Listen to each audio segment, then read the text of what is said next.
Жашоо сүртүмдөрү. Сынак. Эмре Алтуу, Рожда Демирер, Ахмет Курал, Керем Купажы, Тайфун Эрарслан,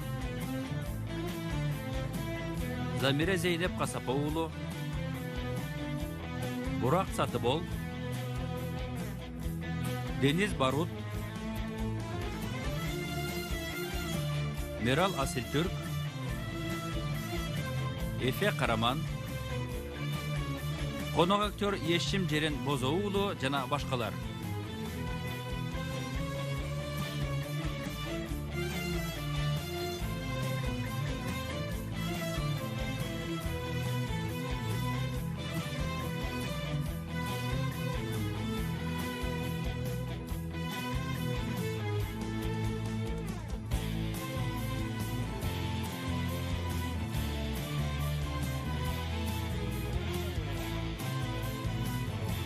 Rejissörü Çağrı Bingüller, prodüseri Cem Tabak.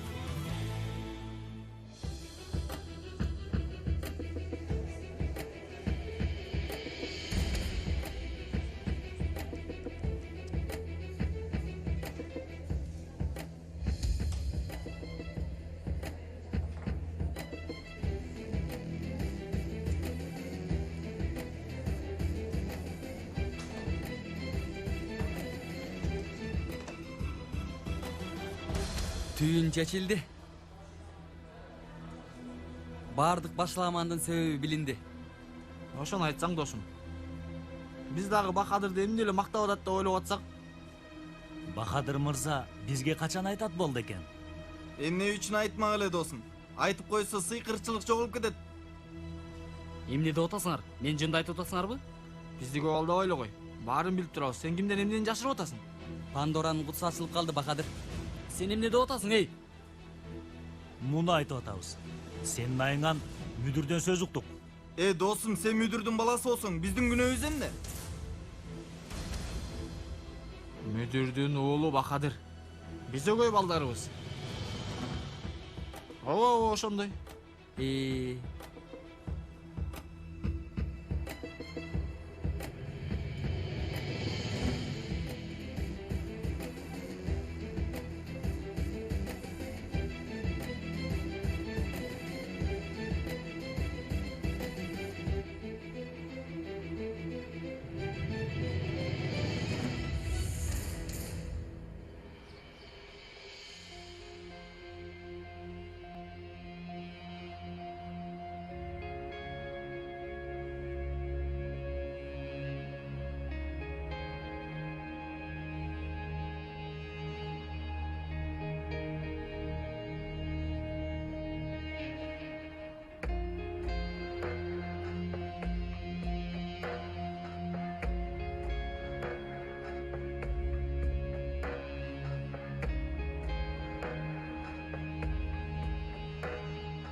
Сабак болбойт, балдар.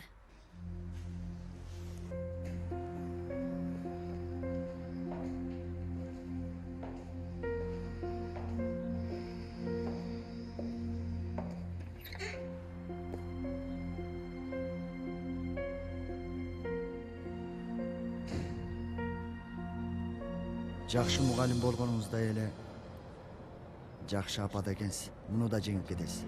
Бала тарбиялаш өтө кыйын, агай. Өтө кыйын. Кыйын. Мен дагы билем эжей. Жакшы билем.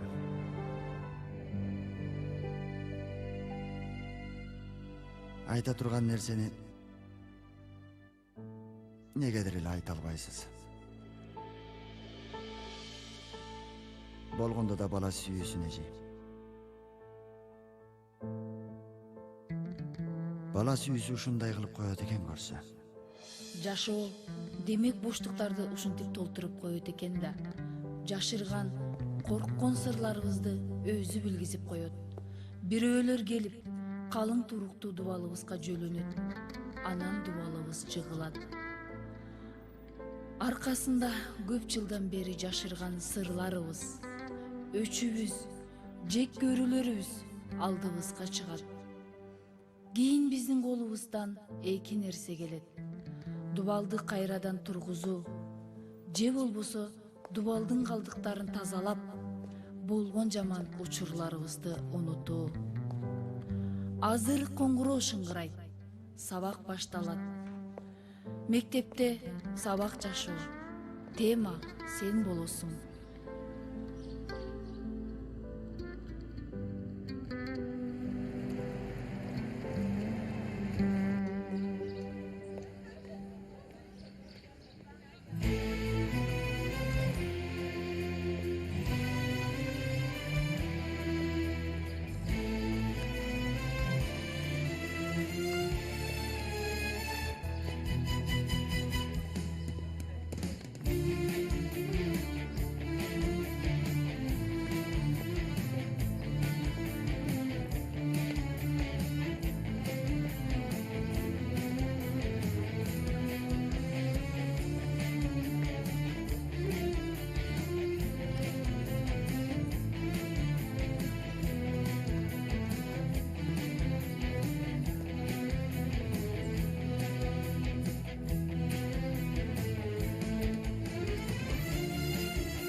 Benim hatırım dese.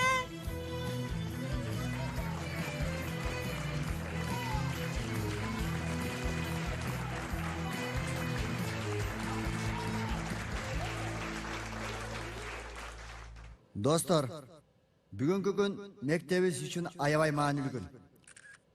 Сыймыгыбыз чоң. Азыр сынакта Түркияда орун алган мектебибиздин кадыр барктуу 5 окуучусуна грамоталарды тапшыруу үчүн сахнага чакырып коелу.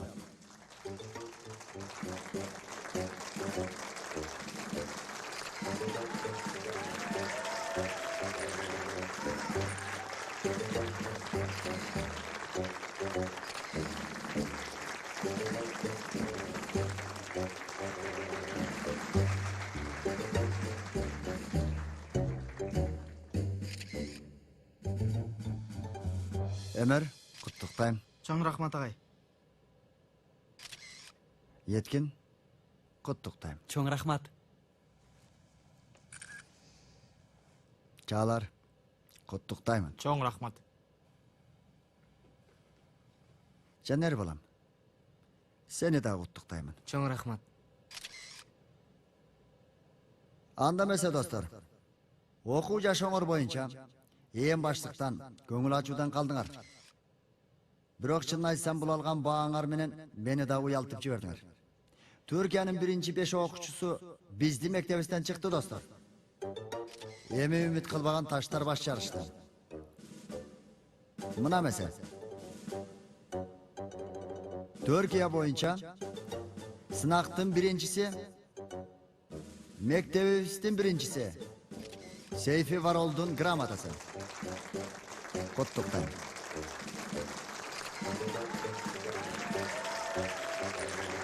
Alдағы қуанышым biz менен bölüşküsü gelip жатқандар.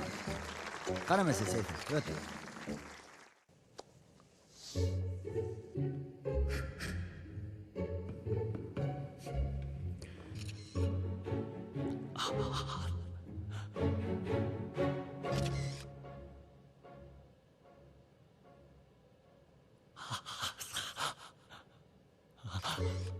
Seyfi, süйлөбөйсүңбү балам?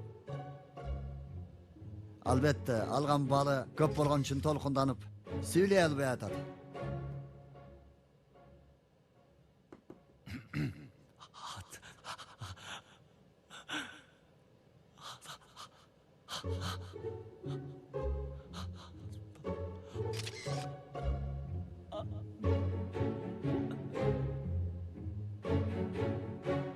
Бала өзүн жоготуп койду окшойт эй.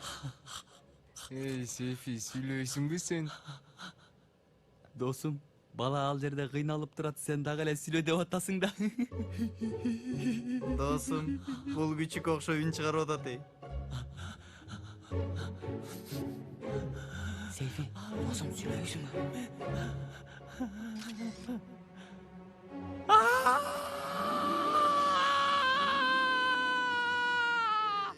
Досум, эмне болуп атат?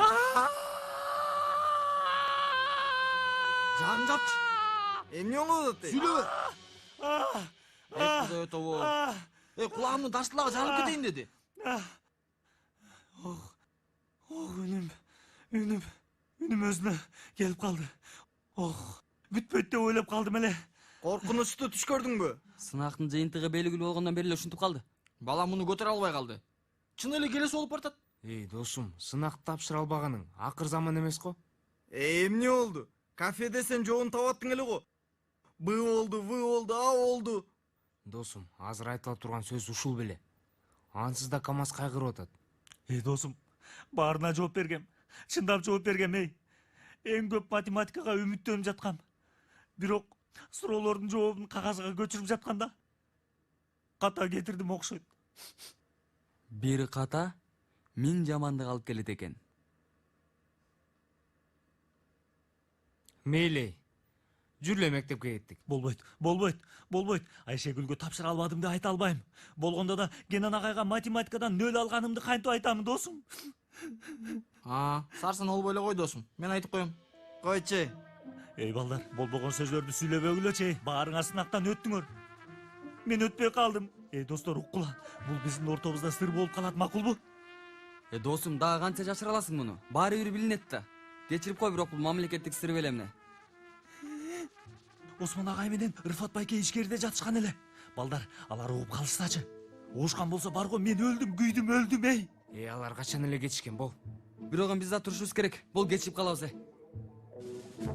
Бол, таң атпай башымды оорутпай.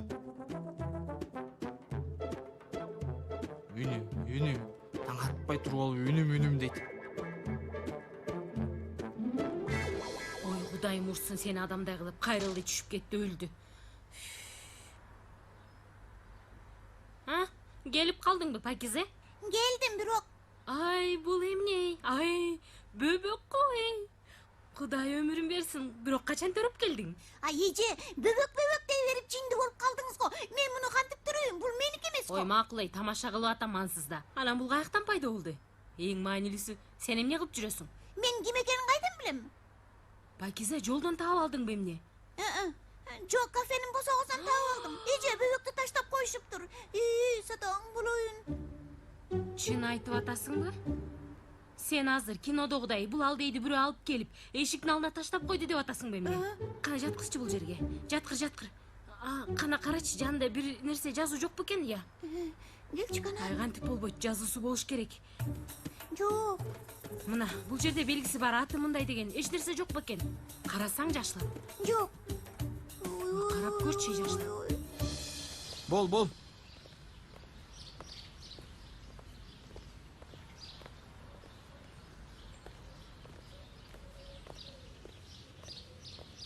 Ey, balam, көп селпилдебе келе балдар. Биринчи коңгуроо шыңгырады, сабак башталды. Азыр ушундай болуп калды да, Кулаганга бир муштум сиз уруңуз, Галип байке.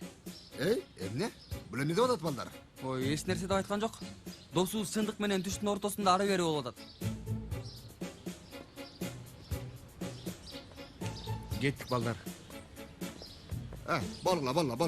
Болла. Бол.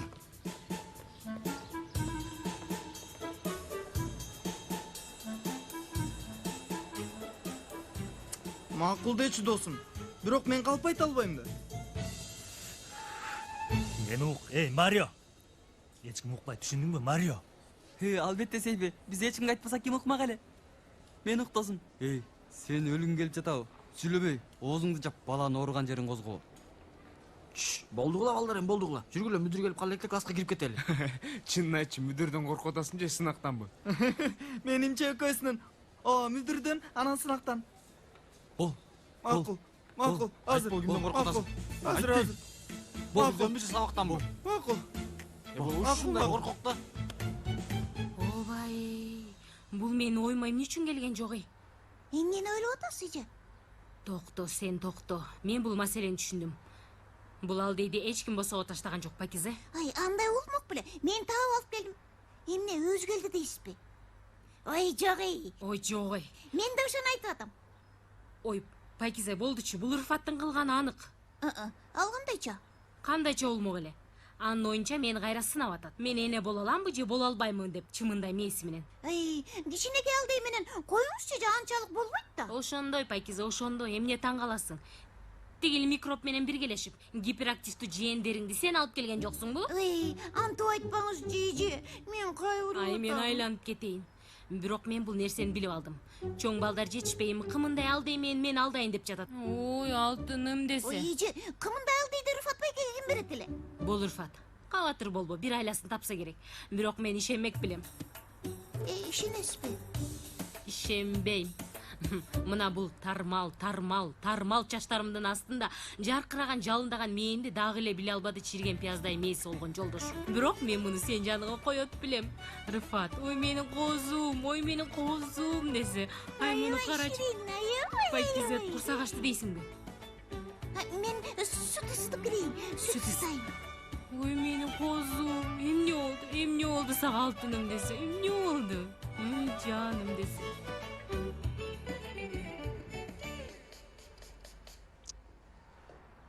Ах, балдар, ах. Тигил үйдө кандай үй. Аябай кир экен го. Самын каякта, тиш пастасы каякта, эч ким билбейт. Бардык жер кир, чаң, кадимки окуучулардын үйүндөй эле. Ах, Осман агай, ах. Үйдөн куулуп карагандай абалга түштүң. Осман агай. Мугалимдердин бөлмөсүнө карап сиз таба албай бияка келдим.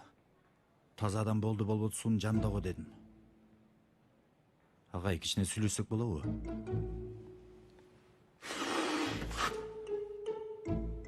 Агай, мага капа болгондо өзүңүздү көрсөтүп жатканыңызды билем.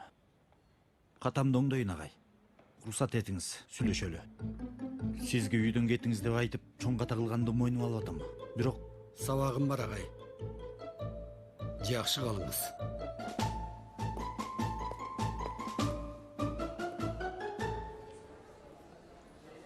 Жанер, биринчи таарынып, кийин эч нерсе айтпай кетип калган сен эмес беле? Эми осы Пойраз менен спектакльды аткарып атасың деп мага ачууланып атасың. Эч нерсеге ачууланган жокмун, Дуру.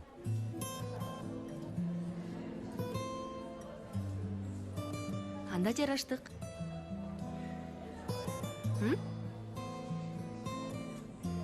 Эми сенен алыс болгон учурда жакшыраак түшүндүм. Сен ушундай катуу сүйгөнүмдү. Жанердин келгени жакшы болду окшойт. Карасаң, Дуру жылмайып эле калды. Ооба.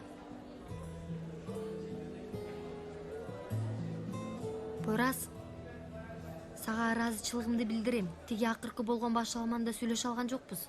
Сынакты тапшырганым сенин жардамың менен болду. Кандай тиешеси бар? Мен эчтеке кылган жокмун. Жок, сен болбогондо сынакты тапшырганды кой. Апам сынакка киргенге да уруксат бербейт болчу. Маанилүү болгон сенин ийгилигиң. Чынында мына бул кыйын болгондор ачууландырып атышат, бирок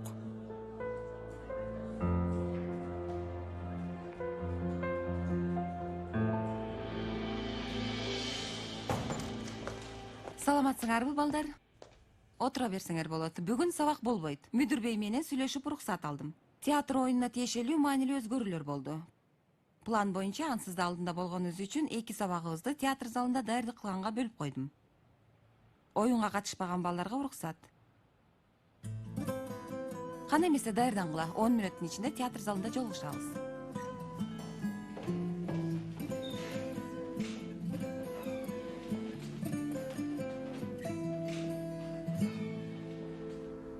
Осман агай мага ачууланып атат. Туура эмес деп айта албайбыз, Метин. Ал сенден жашырып ижара акчасын да төлөп коюптур. Аны сен үйдөн кууп салдың. Ооба, кичине түшүнбөстүктөр болгон эле. Акча жөнүндө сүйлөшкөндө эле эмне мынча ыңгайсыз болосуң, түшүнбөйм. Ыңгайсыз болом, жинденем. Мейли эми. Сен мага бир пикир сунуштачы. Бул кишинин таарынчын кантип жазам? Ага бийлик алсаң кандай болот?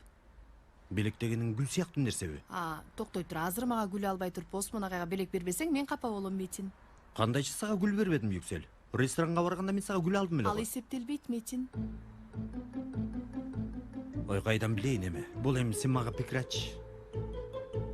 Негизи менин оюма бир нерсе келди. Эмне? Ал эмне жакшы көрөт? Ой, бул сынактан да өттүк. Эми дагы бирөө бар. Эй, Сейфи, буйруса бир университетке өтөбүз, ооба, иншалла. Кыздар, биздин класста Мурат бар го? Өтпөй калыптыр. Жакшы эле үмүттөнүп аткан. Байкушка жаман болду. Үй бүлөсү да түшүнбөйт экен. Эмне кылат Ай эми? байкуш десе, кийинки жылы тапшырып өтөттүр эми. Көрөбүз го эми. Үй бүлөсү кайра сынакка киргенге уруксат берсе экен. Жакшы эле жеңип алдык, Сейфи. Ооба, жакшы эле, жакшы. Досум, мынчалык чоң айткон кереги жок. Акыр заман эмес го. Эмки жыл киресиң сынакка. Ооба досум. Окууга өтүү эптүүлүк болгонсуп. Эме да эми. Еткин туура айтып жатат.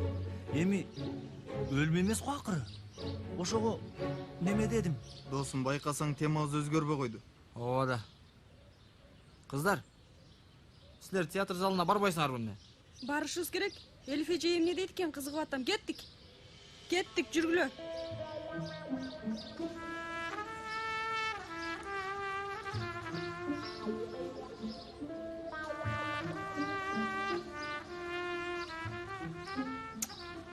Балдар, бул спектакльге мен да аябай кызыгып атам. Баралыбы? Баралы. Ансыз да тиги Дуру менен бир сахнада ойнойт экен. Жиним келип атат. Кеттик. Кеттик, Сейфи. Кеттик. Бол. Жүргүлө кеттик. Бол эми. Тур, Сейфи. Кеттик. Кеттик. Бол эми, Сейфи. Тур. Жүр. Кеттик. Жүргүлө кеттик. Кеттик.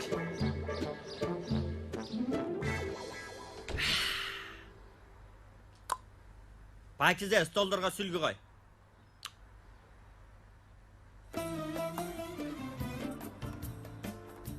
Ой, бул кайдагы көбөк?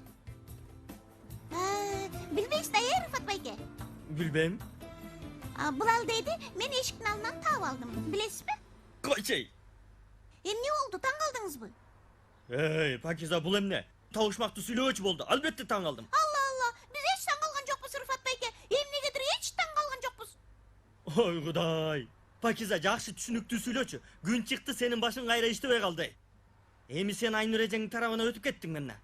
Ал эмне дегениңиз? Кандай чемне дегениңиз ой? Мен сенин 3 гиперактивдүү жээндериңди бул жерге алып келдим го. Ага каршылык катары Айнур бул бөбөктү бул жерге алып келди. Ошондой дейсизби? Ой, Рыфат байке. Бирок мен сиздин кылгандарыңыздын эч нерсесине түшүнбөйм, Рыфат байке. Түшүнбөй турган бир нерсе жок го, Пакиза. Биринчи куурчак бөбөктү алып келди, эми болсо чыныгы бөбөктү. Мени бөбөк оюнуна көндүрүп атат Айнур Санжаклы. Бирок Айнур эже муну эшиктин алдына кое алат дейсизби? Ай, кымындай бала го бул. Ооба, Пакиза, албетте. Кое алат, Айнур муну кылат. Бирок Рыфат Санжаклы ишенбек беле? Ишенбейт. Айнур Санжаклы сен кетип атканыңда мен келаткам. Ооба, байке, ооба. Болду, бар, мага кофе жасап бер. Сиз бөбөккө тамак бериңиз. Уду. Мен де далдей. Сүтпү? Сүт берейин. Кана иччи. Сүт ичпейсиңби? Эмне кылалы? Киного барабызбы? Айым, урматтуу айым, кичүү айымдар келишти. Сиз бакчага чыгыласызбы айым? Эмне болду эже? Урматтуу айым, барып өз көздөрүңүз менен көрүшүңүз керек. Достор, берилип аткарбай атасыңар, байкап атасыңарбы? Хакан, образга кирчи кичине. Балдар, оюнубуз жакшы болуш үчүн дагы көп даярданышыбыз керек. Аз эле убактыбыз калды. Эмне үчүн аз эле убактыбыз калды, эже? Мүдүр бей өзү баарын түшүндүрөт, азыр келип калат. Болгула эми, маанайыңарды көтөргүлө. Хакан, Суна эже туура айтып атат. Сүйлөгөндөрүңөрдү кичине жакшыраак кылышыңар керек. Кана эмесе, экинчи сахнага өтөлү анда. Дуру, Пойраз.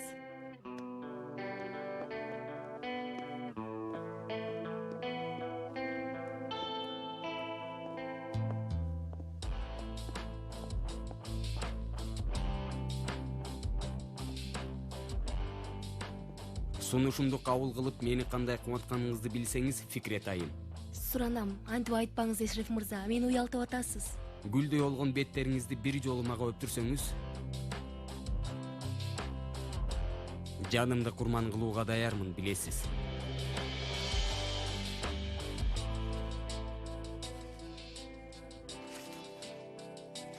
Балдар, карагыла. Эх, балдар, ал кандай жардамчы болуп жатат э? Бала каармандын образына кире албайт экен. Кичи айым деген эмне? Кичи айым эмне? Туура болгону кичүү айым. Кудай атоо. Колуңдан келбесе сахнадан түш инем. Поyrazda эмне кылыш керек? Мен ролимди алганы аз келгенсип, сахнада барын колдонуп, Дурга жакын болгонго аракеттенип атат. Мен болсо бул жерде кол утум байланып, жөнөлө турам. Досум, ичим атышып атат. Биз сахнада сонун аткармакпыз. Кыялдарым жок болду.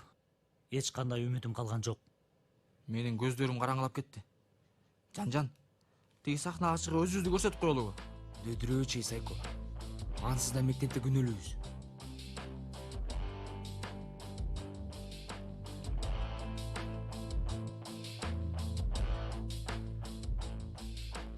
Чоң рахмат. Иш илгери достор.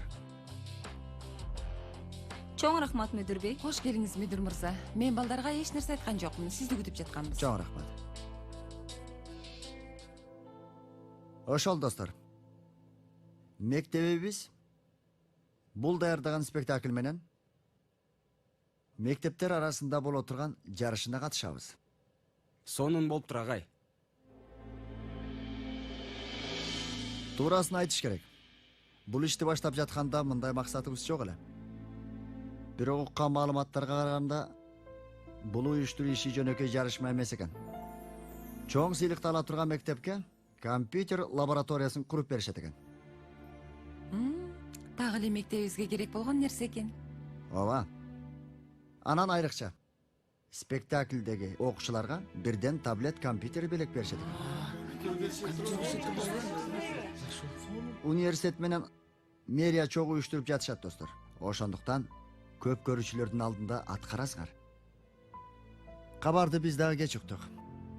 Сынактарыңар башталайын деп калды, билем. Бирок силер эки ишти чогуу алып кете аласыңар. Буга ишенем. Себеби мыкты окуучуларсыңар.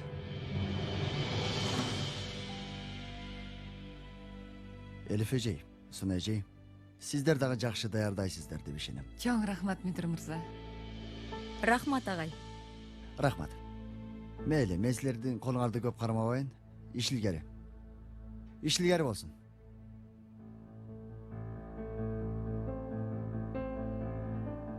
Эмне балдар?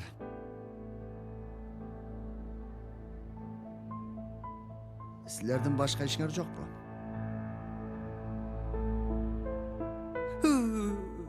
Эми неме агай? Биздин сабагыбыз бош эле. Анан биз досторубузду көрө эледик. Демек сабак окуу деген нерсе оюңарга келген жок. Балам, бул мектепте сабак окууга толтура жер бар, туурабы? Китепкана бар, классыңар бар. Классташтарыңардын көңүлүн бурбагыла. Андан көрө сабак окугула.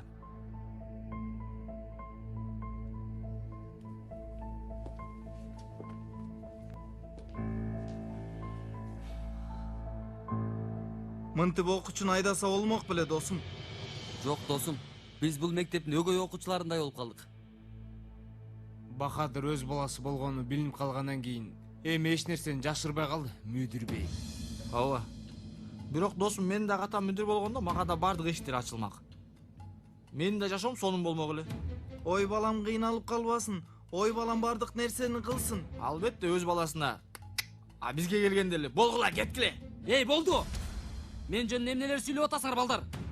Эркек болсоңор бетиме келип айткыла. Эмнелер сүйлөп атасыңар?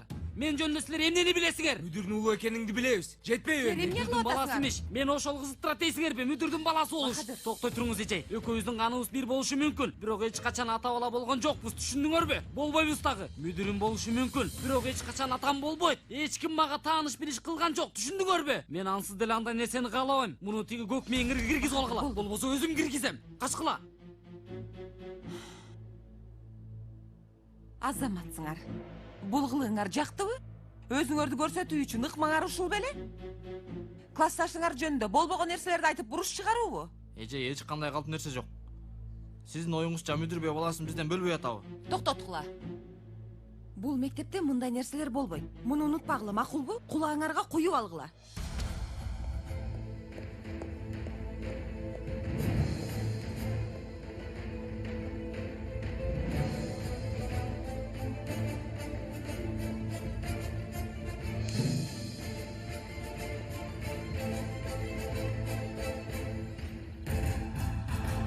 Болду. Биринчи укканымда таң калдым. Ал турсун эмне дешимди да билбей калдым. Бирок сенден угуп.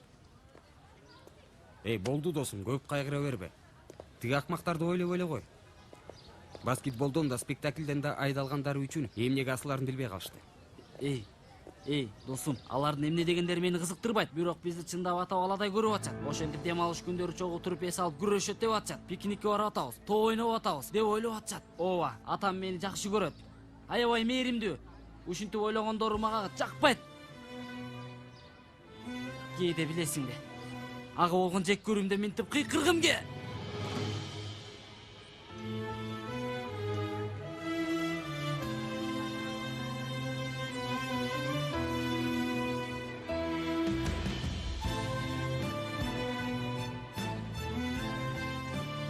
Мен кеттим досум.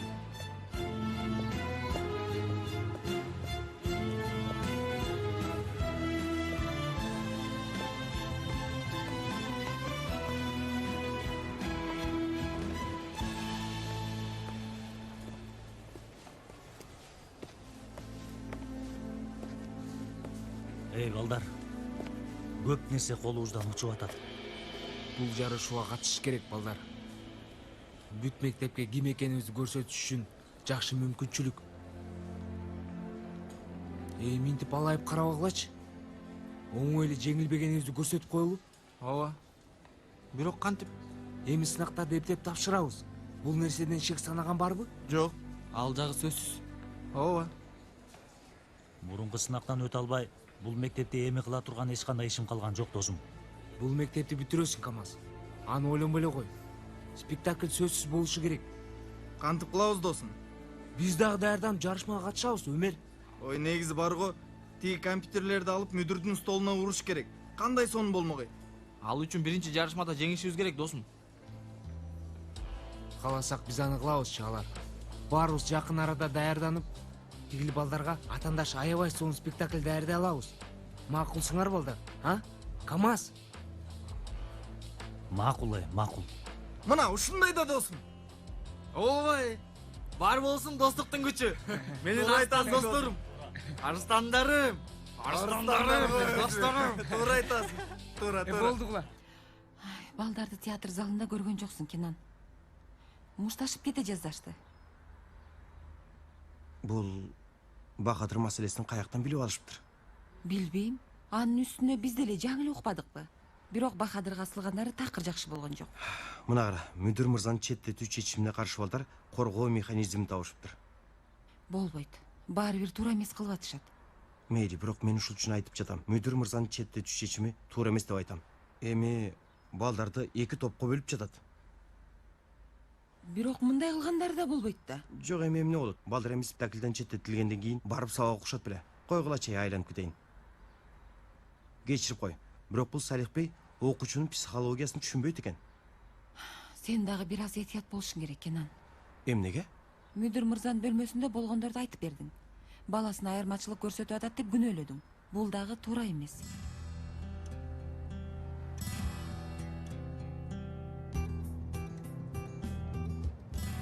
Искусство жана искусство адамынын досу Тармалос кафе. Жаштар, туура жердесиңер. Рыфат аке, чын сизге кантип ыраазычылыгыбызды билдиребиз билбейм. Кафени бизге таштаганыңызга чоң рахмат. Койгулачы балдар. Эми мындай мага ылайык жакшы роль болсо, искусствого мен дагы салым кошкум келет. Еткин? Жок, андай жакшы Рыфат байке. Ансыз да ашыкча кийимдерибиз жок. Ал ишти өзүм жагырам деп айттың элең го? Ой, болду балдар, кичине сабыр кылгыла. Менин планым бар. Дуру менен Айшагүлгө айтып койдум. Алар бизге ой жүгүртүү жагынан жардам беришет. Баарын түшүндүрүп берем. Бир нерсе түшүнгөн болсом, жинди болоюн. Жок, жинди боло албайсың. Жардамчы эже менмин. Балдар, Эң кыйын күндөрдө силер мага үйүңөрдүн эшигин ачтыңар. Мен да силерге кафемди аманат кылып жатам. Эмне керек болсо ичкериде бар. Пакизе силерге жардам берет. Болуу же болбой калуу мына. Макул Рыфат байке, билебиз, бүт маселе ушул. Ооба, макул балдар. Көрүшкөн чанда. Жакшы калгыла. Жакшы кал, Пакизе.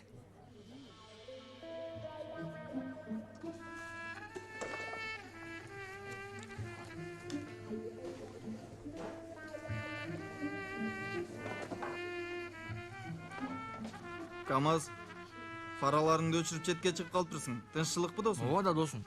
Ичине өзүңдү кармасаң, жашоо бүткөн жокко. Боло тургандан өлүмдөн кача албайсың. Эй, сайкопат, кантип көңүлүң көтөрүп алгансың мынтип? Болгон өлүм, сөлүм бул эмне дегениң? Досум, өзүмдүн көйгөйүм өзүмө жетет ансыз да. Силер дагы тийишпегилечи. Мен болгон нерсени айтып атам да. Жөн түрчей. Апам жалып атат. Мен эми апама эмне дейм? Мындан көбүрөөкүн көтөрө албайм досум. Сөзсүз сынакты сураса керек. Канча бала алдың деп сурайт. Мен апама эмне деймин? Жооп бер досум, жооп бер. Жооп бер да баарын ачык айт. Апа де, мындай де, кыла алган жокмун де, келерки жылы де. Ансыз да апаң чыдабай сени кечирет. Болбойт. Апама айтсам, апам барып атама айтып коет. Атам болсо мени алып оңдоочуга алып барат. Оңдоочу болсо кий жумушу кийимдерди дейт. Анан эч качан ал жерден чыга албайм. Досум, биз эмне деп айтабыз? Карма. Ажатканага кетти дегиле. Ажаткананын тешигине түшүп кетти дегиле. Алды дегиле, кетти дегиле. Бир нерсе деп айткыла досум. Бир нерсе деп айткыла. Досум, ансыз да алар менен сүйлөшөт элең го. Айтып жеңилдеп ал. Болбойт. Жок дегенде азыр чыдап турушум керек, достор. Кармагыла, бир нерсе деп айткыла же. Бер, мен апаңа айтып коеюн анда. Эй, досум, жилдесиңби? Эмне деп айтасың? Сейфи, бул кылганыбыз такыр жакшы эмес. Мен айтып коеюн. Алло.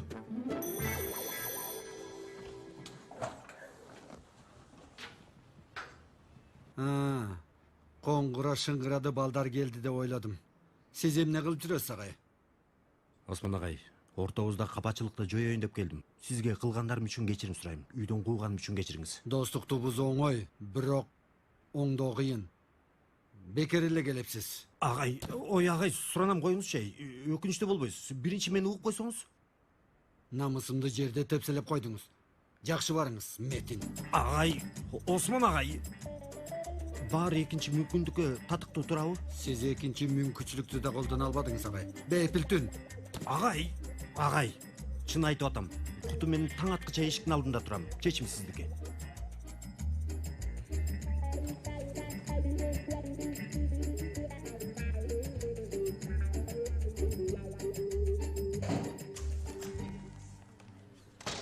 Биз келдик. Кыздар, айткандарымды алып келдиңерби? Эткини алып келдик. Бирок Кудайдан корксоң, булар силерге эмне үчүн керек? Чындап эле, буларды силер эмне кыласыңар? Түшүнгөн жокмун. Сонун. Чын эле сонун. Так мен каалагандай. Эткин, сен өзүнчө учуп кеттиң ғой. Досум, булар кайсы ишибизге жарайт? Еткин продакшн тартуулайт. Жашыл сарайдын махабаттары. Пай. 2 грамм бээси бар эле. Ал дагы жок болду. Жетсет Еткин, орой болуп калды. Достор, мен башымды жооткон жокмун, түшүндүңөрбү? Эми балдар, баарыбыз мүдүрдүн анан мугалимдердин маңдайында бузулган абийирибизди оңдош үчүн бул жарышка катышып атабызбы? Ооба. Анда жасалма спектакль даярдап жатсак, кийимдерибизден баштап аткарганыбызга чейин баардык нерсе укмуш болуш керек.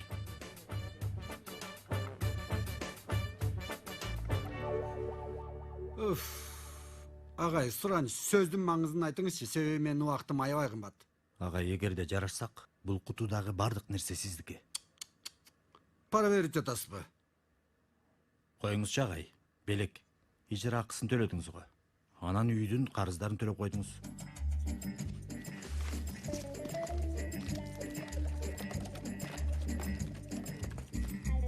Бул колумдагы нерсе майлуу жерлердин эч нерсесин калтырбайт. Ой, агай, коюңузчу. Мени мындай нерселер менен алдап коем деп жатасызбы? Эми сиз кое туруңуз агай. Сөзүмдү бөлбөңүз. Бүттүбү? Бүтпөдү. Бул колумда көргөнүңүздөй глицерин менен суюксамын, ичинде болгон нымдандыруу нерселердин жардамы менен жарылган нерселерди жок кылат. Манго ароматы. Манго. Бүттүбү? Бүтпөдү агай. Бүт элек. Бул колумда көргөнүңүздөй полду тазалачу буркураткан гүлжыттар менен үйгө жаздын жытын берет. Бүттүбү? Бүт элек. Бул колумда көргөнүңүздөй... Агай, мени көндүрүп алдыңыз. Мени жакшы билесиз да. Кудайга шүгүр агай. Чын өзүмдү сизге карыздай сезип жаткам. Yüksel эже мага таарынды. Сизди үйдөн кууп салганым үчүн. Кеттик агай. Ансыз да буюмдарым босогон, жанда даяр. Дароо кеттик. 3-4 күндөн бери үйдө меселем. Эми баардык жерди гир басып кетсе керек. Баардык жер гир болсо керек. Болмуз, кеттик.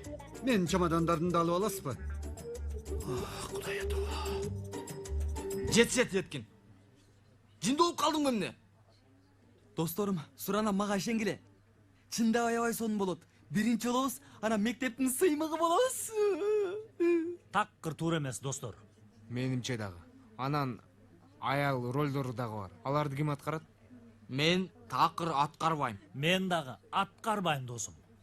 Негизи эми биз аткарабыз дейт элек, бирок Мүдүр бей ансыз да ачуулуу. Өзүбүздү отко түртүп алабыз. Эми кааласаңар аткарабыз, бирок Болбойт кыздар, биздин ишибиз башкача. Биз эч кимден жардам сурабай, бир нерсе кыла алганыбызды далилдейбиз. Ооба. Ооба. Ооба. Досум, бул ооба андай ооба эмес. Андай эмес. Уксаң мени? Булар деген жигитти капа кыла турган аракеттер да, түшүнүп атасыңбы? Ооба. Менимче дагы. Мен кылам, досум. Булар актер болгонун мааниси ушул да, досум. Ролду тандабайсың. Ха? Мына Супер Марио.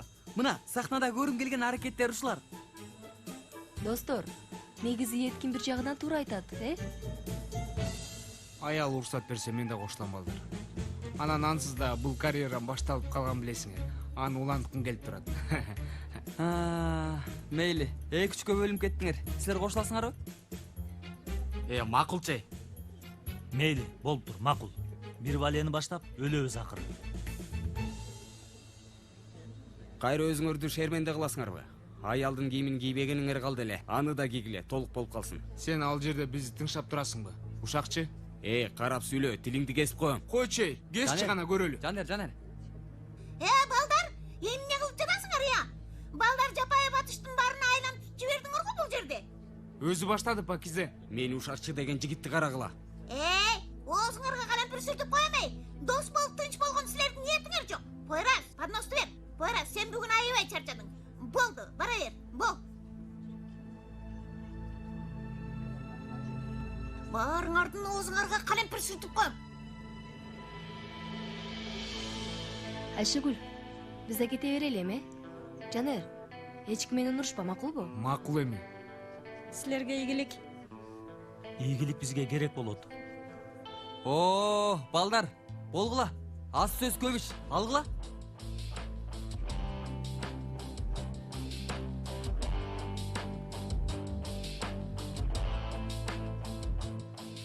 Досум, ушундай топу болмок беле. Үстүнө топу деп жазып коюпсуң. Топу да. Сен биринчи өзүңдүкүн карачы. Топу деген кызыл болот, досум. Аябай жаман болду. Топу деп коюпсуң, дос. Болбойбу? Айнур, бул каяктан чыкты эми? Лотереядан. Кайсы лотерея? Улуттук Рыфат лотереясынан. Өзүнчө мага апа боло албайсың деп далилдейт экен. Таап алыптыр, ким билет каяктан алган. Айнур, бул кымдай эл дей го? Рыфат каяктан таап алат мындай эл дейди. Эми бул бөбөктүн апасы ким, атасы ким? Жезде мени күлдүрбөңүзчү, Кудай үчүн. Рыфат үчүн бул нерсе оп-оңой эле иш. Мындай иштердин канчасын кылды дейсиз? Билбейсизби Рыфатты кандай экен? Бирок бул алдей апасынын жанында болуш керек. Аябай сонун экен, ата? Чын эле аябай сүйкүмдүү. Ата, Элиф эже, сиздер үйлөнөсүздөр го? Эгерде иним болсо, ушундай болобу? Эми ушул бөбөктөй сонун болобу? Балам, сен дагы кээде эмне дегенди билбей каласың. Азыр андай сөздү айта турган кезегиң беле. Сен уйкуң келиптир. Айнур жеңеси, мунун уйкусу келиптир. Кана өкөсүн тең алып, сен уктатып Макул, кел. түнүңөр бейпил болсун. Бейпил түн. Келчи гана көк мончогум.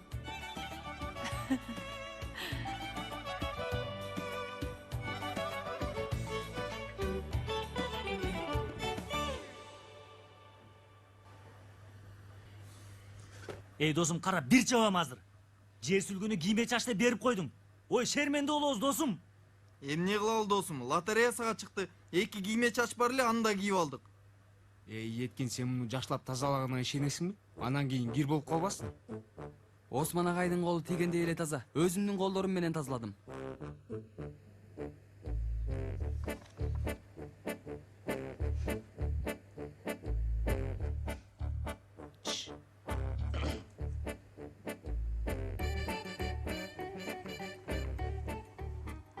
Сага дагы жарашып эле калды. Сайкопак. Сен азыр бир урам дейсиң, анан көрөсүң. Ансыз да жинденип атам. Тарт колуңду.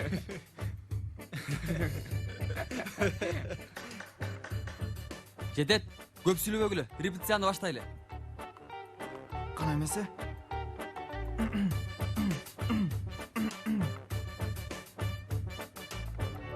Эмне дейин дедиң эле? Кенан, менин атакем Стамбулга келатат. Келсин. Эмне? Стамбулга келатпырбы? Кабатыр болорумду билем. Бирок ал дагы сен менен тез арада таанышкысы келип атат. Биз дагы жакын арада бара албайбыз да. Түшүндүм. Качан? Балким эртең же бүгүн келет. Эмне дейсиң? Мейли келе турган болсо, эми келсин. Төрүбүздө орду бар деген маанинде. Мейли, мен айткандарымды оңдой албайм. Кенан, бирок атам менен жолукканда кийимиңе, кебетеңе аябай этият болушуң керек. Элиф, жаш балабызбы? Эми атамдын маңдайына жынс шым футболка кийип барбайбыз да. Эми ал жагы анык дейчи. Бирок атам үчүн биринчи көрүнүш маанилүү. Эми кандай башталса ошондой уланат. Түшүндүм. Мен айтып коеюн дедим.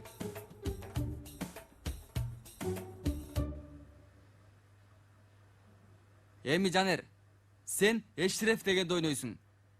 Түшүнүктүүбү досум? Марио, сен болсо сарайдын сулууларынын сулуусу жалгыз кызы Фитнатсың. Анда биринчи сахнанын репетициясын баштайлы. Кана эмесе? 3, 2, 1, баштадык.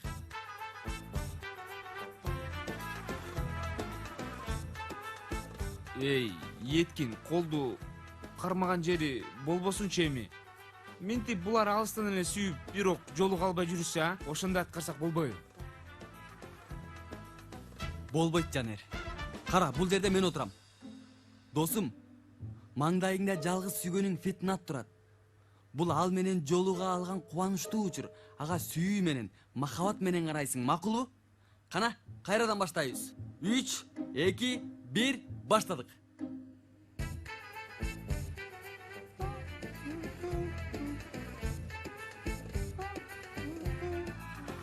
Ой, Кудай үчүн мына бул бетиме карачы.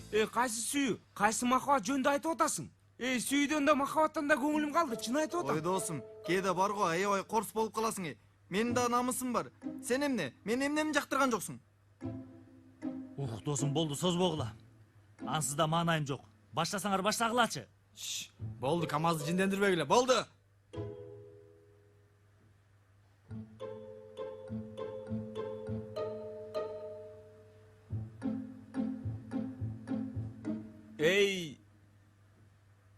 Жүрөгүмдөгү жаранын дарманы, көздөрү жүрөгүмдү алаланткан сулуу сүйүктүм. Сиз жок болгондо өзүмдү алаланган отко таштагандай боло берем. Жашообуздун көркү. Махабатыбыз сөзсүз бир күнү жанат.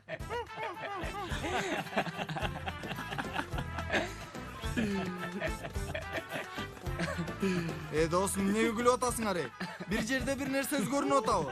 Мен бул жерде талантымды өнүктүрүп атам, талантымды. Өнүктүр Мари, өнүктүр. Кичине апырып жүргөн жоксуңбу? Өнүктүр дос, өнүктүр. Сени эч ким кармаган жок. Кичине неме болду, неме? Эмне болду? Эмне болду? Эми Марио. Кичине ашыкча. Алла. Мамунун айтканын кара. Араб жардамчынын кийими менен маңдайымда таң калып, толкунданып жатат, чынын айтсам. Досум, мен жакшы эле образга кирдим. Күрмөмдү да кийдим. Силерден да ушундайды күтөм. Сен болсо колуңду карма. Мына искусство менен актерлордун досу Пакиза чайларыңарды алып келди. Балдар, араңарда Еткин деген бала ким? Еткин. Еткин, чайдан ал. Еткин, балким азыр дагы бирөө керек болсо, мен дагы Рыфат байке дейли жакшы аткаралам. Мына, мисалы. Эй, мазар! Эй, кырлардын ичине оюлган келин бөлмөсү. Неме? Ромео! Ромео! Ийгиликсиз сүйлөбө. Кандай? Болдубу? Көп апыртып жатасың, Пакиза. Табигый болгонго аракеттенебиз. Сен бул багыттын жолдошу эмессиң, Пакиза. Болгон жок, Пакиза. Болгон жок. Сен? Неме? Бирок карагыла, кийме чачтын кереги жок. Үйрөнө алам. Болгон жок. Силерди аябай керек элеңер мага. Болгон жок. Башка жерде аракет кыл. Баштагыла. Эй, токто. Бол. Бул жолкусунда аны муну каалабайм. Мына карма. Карма мен.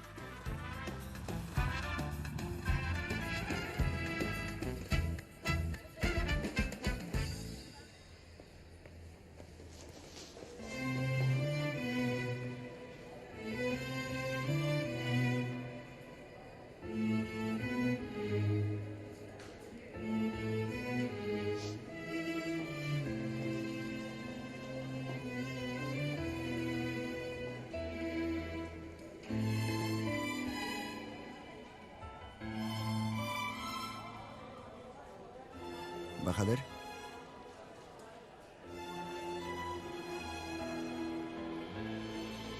Сынактын жыйынтыгы үчүн сени куттуктайм.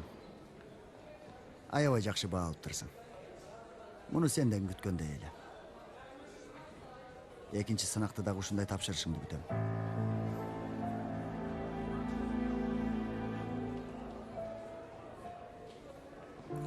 Спектакль даярдыктары кандай болуп атат? Эмне кылайын деп атасыз? Болгону жашооңо кичине киргенге аракет кылып атам. Аракет кылбаңыз. Болду, унутуңуз. Анан сиз менден сурабай туруп, баарын абалыңызды кантип айтып коесуз? Мен эч кимге эч нерсе айткан жокмун. Албетте менден жооп ала албай башка кайда табайын дедиңиз. Ой, кандай сонун жашап атканбыз. Бири-бирибизге аралашпай. Кайдан пайда боло калды аталык сезимиңиз? Бахадыр, уулум. Жок, андай эмес. Мен болгону сиздин окуучуңузмун. Адамдар атам болгонуңузду билгендери мени кызыктырбайт. Болгону сиз күбөлүктө жазылган эле атасыз. Ошол эле.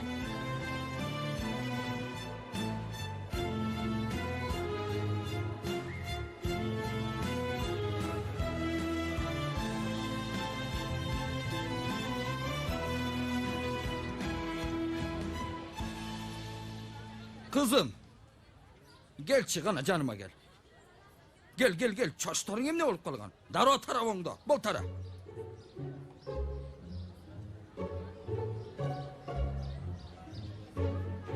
Ah. Geveten kantet ya. Geveten emne deyt. Okuçuğa mınday gevete jaraşat bile. Tentek siyaktı mınavul gevetengdi kara. Onda mınavul galstuğundu. Galstuğun bir jakta, göynögün bir jakta. Hiç tartip, adep degen kalbaptır da. Kana bolgula, sabaka girgile. Sen. Gel kızım. Sen çaşыңды boyap aldın bu ya. Ah, turmağыңды da boyap algan turbaysın ba. Tezinen öçür. Bu da emne degendik ya, gir sabaka.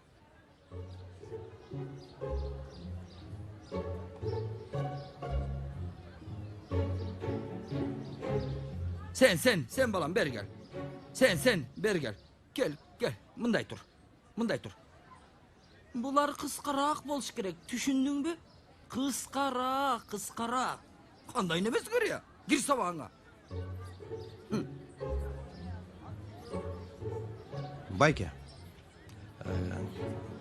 Geçiresiz. Bирок бул жерде эмне кылып атасыз? Карасам үрөйдү учурушат. А мен болсо көргөнүмдү тарбиялап атам.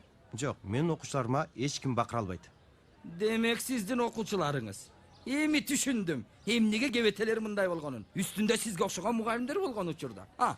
Баары түшүнүктүү. Байке, сураныч, мектептен кетиңиз. Өзүңүздү кимди ойлоп атасыз? Sen kimsin ya? Kimsinden? Сабак башталып калды. Гарри, мына ул кишини кетирчи. Ne kişi dedin mi? Mına kişi olup kaldı var. Kana gelçi, bul jerge. Gel beri. Bul jerge de. Мырза. Болду, Берге. агай, болду. Мен жай карам, сиз сабак барыңыз агай. Ай, тынччылыкпы байке? Сизге эмне керек? Sen menden esep surap жатасың ба? Өлдүк. Байке.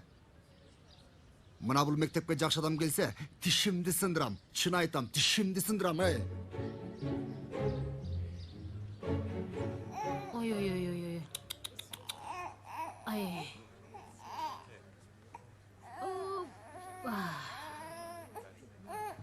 Келчи гана. Мен алтыным. Кел, бисмилла. Келчи гана. Опа. Апай, бул дагы эле сендеби? Эмне кылмакмын, Рыфат? Бул эмне сага буюм биле алмаштырып койгондой. Кудай тоо. Созуп жибердиң козум. Бул бөбөктү жиберчи апасына, барсын. Сен мени шылдыңдап жатасыңбы я? Ансыз да үйгө келбей атасың, баланы да карабай атасың. Колума карматып кетип калдың. Тармалым, менин бул шайтанга эч кандай тиешем жок. Мен дагы ишенип алдым. Келесомун да, ишенчек жилдимин да. Сага дароо ишенип алдым. Ой, Тармалым, алдаба. Рыфат, мен дагы көп жиниме тийбе. Ансыз да жиним төбөмдө. Таң атканча ыйлап уктабады. Бір. Анан сен муну көрүп, эне болуудан баш тарттың, туурабы? Жок, мырза, баш тартпадым. Эч ким мени бул нерседен баш тарттыра албайт, уктуңбу? Мен дагы качан болот деп жаткам. Рыфат концерти башталды. Таң атканча мен уктум. Эми кичине болсо да сен уккуну, макулбу? Кана алчы.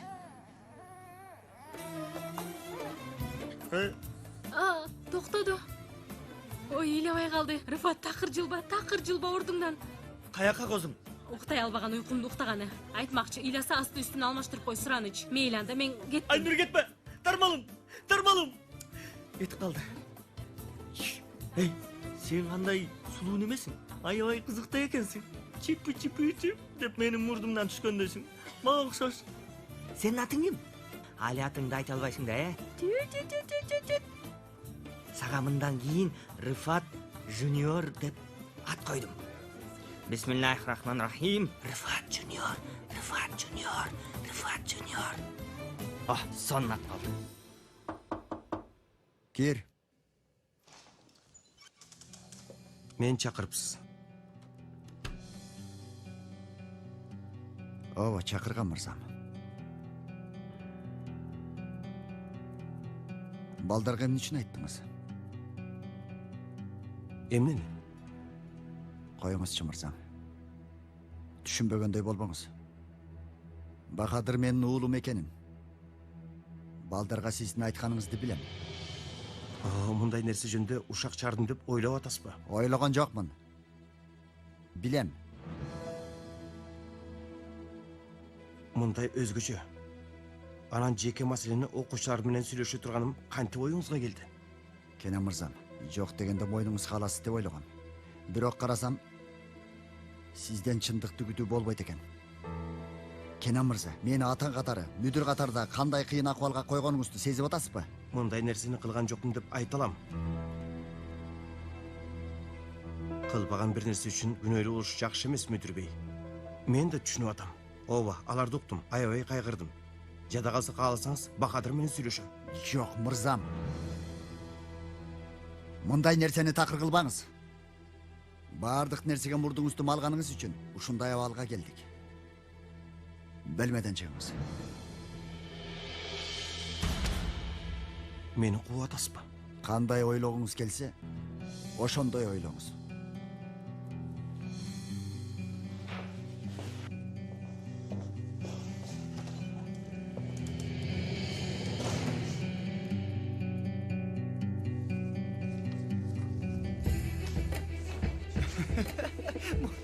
Монт.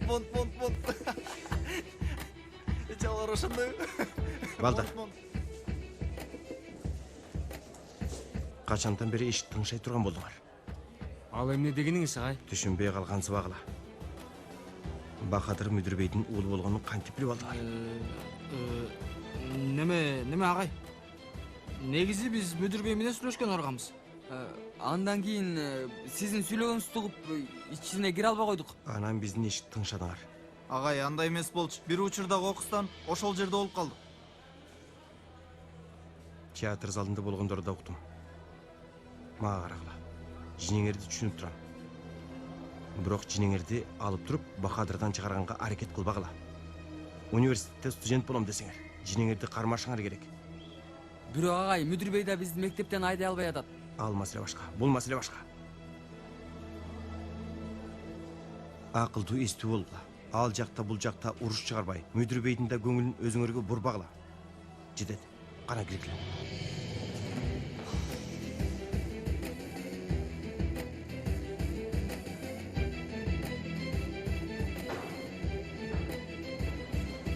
Балдар, уккула эмне дейм? Эмне болду? Тиги биздин чатыр маймылдарыбыз бар го. Кайра бир нерсе уюштуруп атышат. Кылышпаса таң калат элем. Бул жолкусун эмне экен? Биздин спектаклибизди бузганга аракет кылышат. Бул жиндилер эстерине келбей койду го. Келише албайт ансызда. Кече кафеде көрдүм. Мында айрандын идиши, аял кийимдерин көрсөңөр, базардагыдай эле болуп калган. Өзүнчө күлкүмүштү. Не кылайын деп атышат досум? Токто, айтып берем, тентек уксаң. Мындай бир нерселерди жасап алышыптыр. Театр жарышмасына бизден кийин чыгышат экен. Болгондо да окшош спектакль. Балдар жакшылыкты түшүнбөйт экен. Өздөрү шерменде болгондор жетпегенсип, бизди дагы уят кылышат, ошондойбу? Ал иш андай оңой эмес. Анчалык оңой эмес. Кечинде кафеге келгиле. Менин оюмда бир нерселер бар. Макул.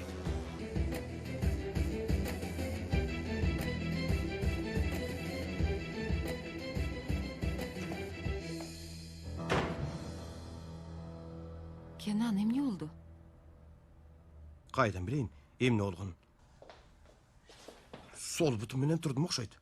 Токтой турчу, тынчтан. Айтчы, эмне болду? Ой, эртең менен келатсам, бир киши окуучуларга кыйкырып бакырып атыптыр.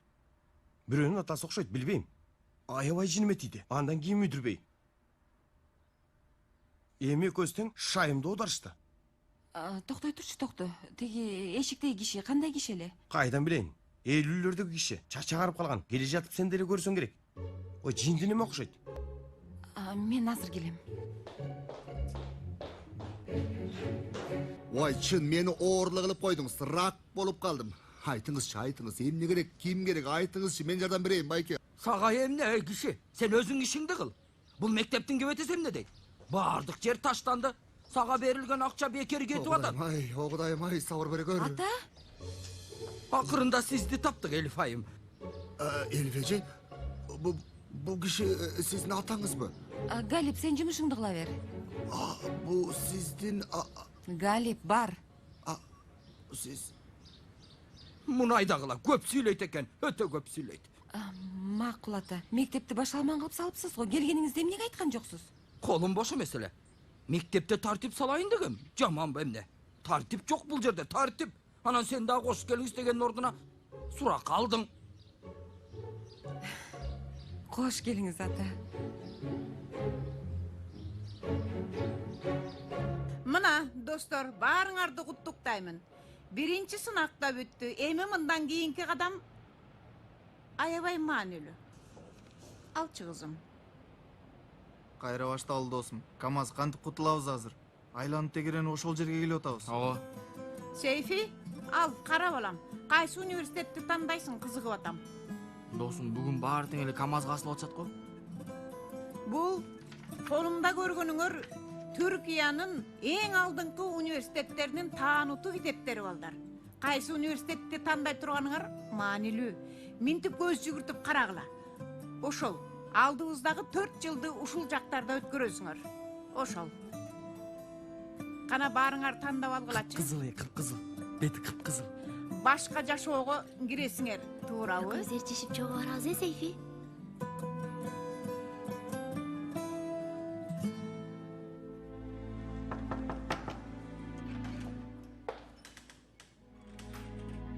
Агай, кир деп айтпаганыңыздан бул жерде эмес го деп ойлогом. Бош элесизби? Бош элем. Кириңиз.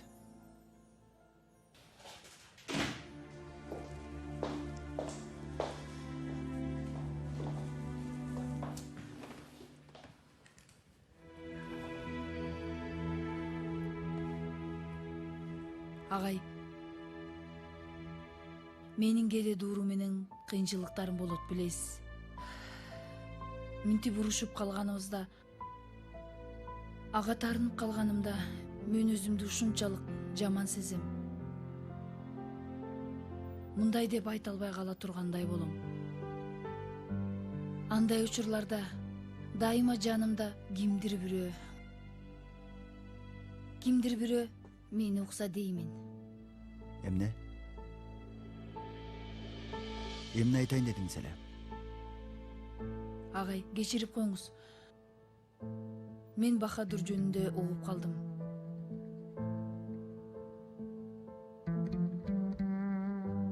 Эми кечеги күнгө чейин билбейт болчумун.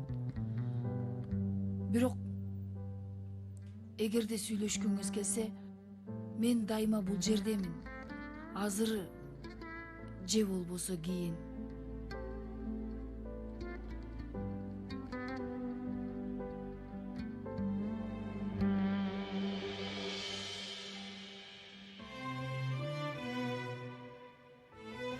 Караңыз эжей.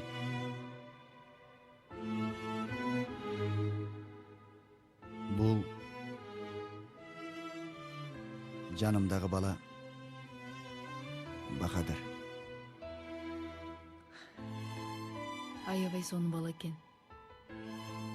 Бахадыр кичине кезинде бир ката кылган эле эжей. Бирок кийин чоң катаны мен жасадым. Ал жаш бала болчу. Мен болсо чоң.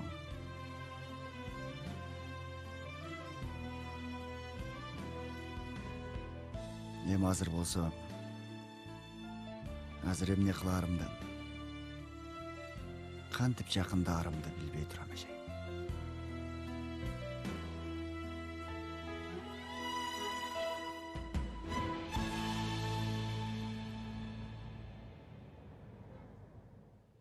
Достор, Элиф эжейдин өздүк жумуштары болгон үчүн бүгүн биз менен болбойт.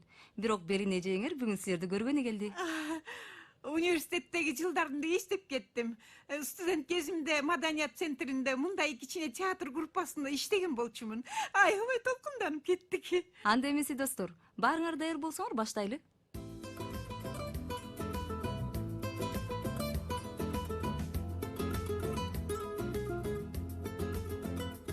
Бол алтыным, башым сүйлө. Азыр жигиттер келишет. Эгерде силерди ушундай көрүп калса жаман болот. Айтпады деп түшүндүңбү? Мен ушу жерде болом. Бол. Сиз сарсана болбоңуз эже. Сизди уят кылбайбыз. Сүйүктүм, бизде ажыратышат. Махабатыбызды жер жүзүнөн бир калем менен өчүрүп жок кылышат. Кайгырба сүйүктүм. Кайгырба сүйүктүм. Күндүн нурлары, айдын жарыгы, түн сайын көк сууларда бизди эч качан эч ким ажырата албайт.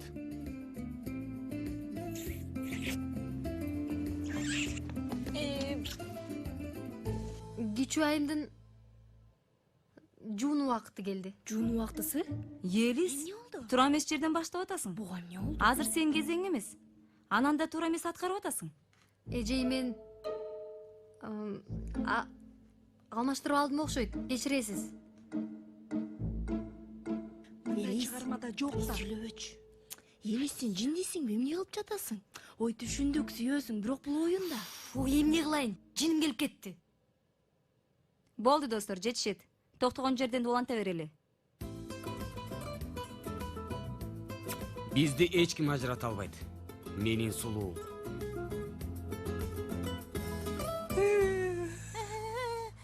Кичине айым, суранам, кичине бат сүйлөңүз макулбу? Медер мырза келет. Сизди минтип көрүп калса жакшы болбойт. Мен кайтарып турам. Макул эже, сиз кайтарып туруңуз. Мен атамдын жини жаман. Келсе бул жерди өрттөп салат. Сиз бирөө келип калса, ышкырып кой. Окей? О, досум, ой. Буларды кантип ойлоп атасың? Оюн Осман империясынын учуру. Кайдагы окей? Ой, мен кичине ролма кошоюн дедим. Менимче Фитнат кичинекей кыз. Эми кичине заманбап болсун да, ошондой болсун. Көп дөдүрөй бербечи. Кайсы заманбап? Сен жөн эле аткара бер. Кана, улантабыз. Билесиңерби? Силер такыр искусствону түшүнбөйт экенсиңер. Силер эч нерсени түшүнбөйсүңөр. Болду гана улантып жатабыз, бол.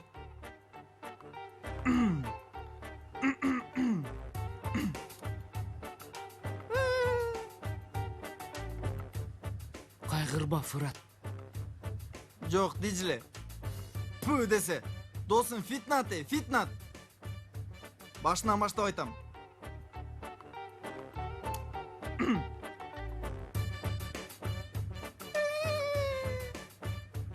Кайгырба, Фитнат. Кайгырба, жаным. Күн адырлардын аркасынан чыгып атканда, ай тутулганда. Койчей. Болбогон жерден бир нерсени чыгарып атасың. Ошондо болуп калдыбы? Байкап турам, сценарийге карап аптырсыңар. Жаттап аптырсыңар дагы. Бир нерсе болдубу? Ой, Еткин. Эми сен да түшүнөсүң го. Менин сөздөрүм кичине мындай кызыктай. Эми ай, күн мындай. Силердин сөзгөр эмне кыска болуп калды? Мындай кел, жат жаныма дегендей. Бир урам азыр. Жан, шылтоо издей бербечи. Ансыз да маанайым такы жок. Макул болот, азыр болот. Сен барып кайта алып кел.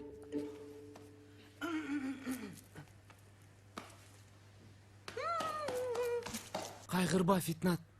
Кайгырба, жаным.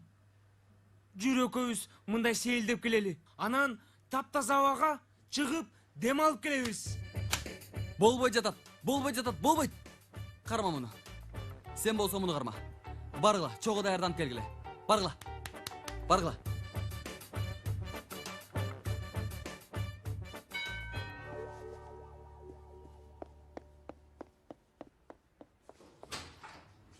Кош келдиң, Кенан. Кош келдик. Каякта жүрөсүң? Жолдо кармалып калдым. Келиптир да. Жаным, бирок мен сага бир нерсени айтышым керек. Тиги бүгүн мектепте сен урушуп кеткен киши бар эле го. Тиги уят жок киши. Уяты жок киши менин атам.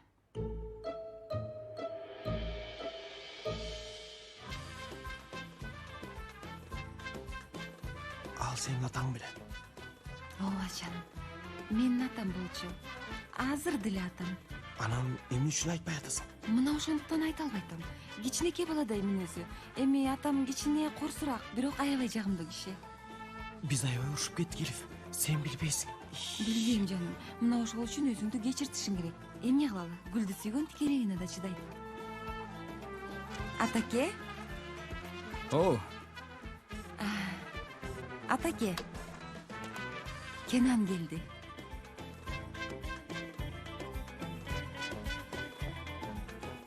Кана, кайерде кызым?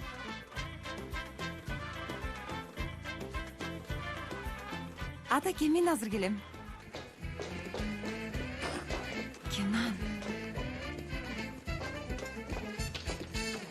Кенан. Кенан, токто. Кайда кетип атасың? Ой, сен атаң мени бүгүнкүлөрдөн кийин бүкүл бойдон жеп коет, Элиф. Анда эмне кыласың? Коркуп жаш балага окшоп качып кетесиңби? Анан эмне кылышымды күтүп атасың? Кетпей, менин сүйгөн адамымдай өзүңдү алып отуруңду. Кыйын болсо да таанышканыңды күтөм. Болгону ушул.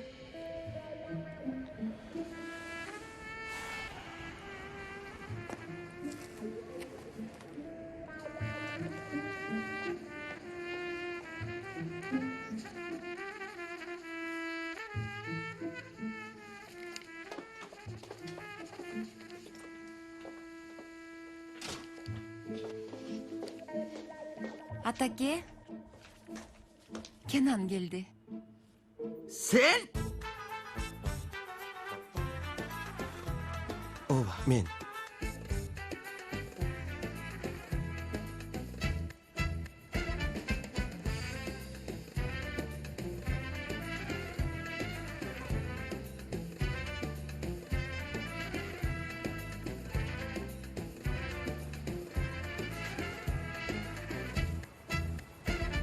Метин, Кандайсың?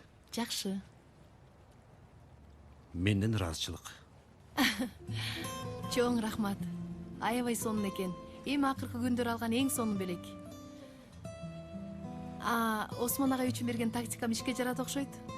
Ооба, бирок эмнегедир Осмон агай үйгө кайткандан анча кубана албадым. Үйдөгү бут кийим эсиме келет. Тазалык кийгиен ансыта жатты. Ана менин көп колумдан келбейт мындай көңүл алуу иштери. Эмнеге? Менимче жакшы эле кыласың.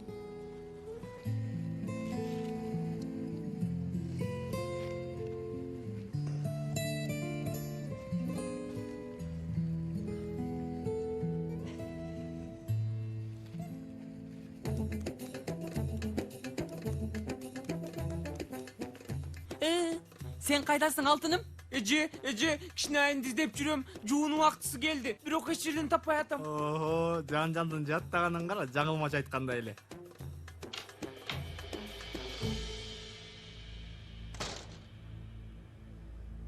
Вай. Ой, биз силерди эркек балдар деп ойлоп атканбыз.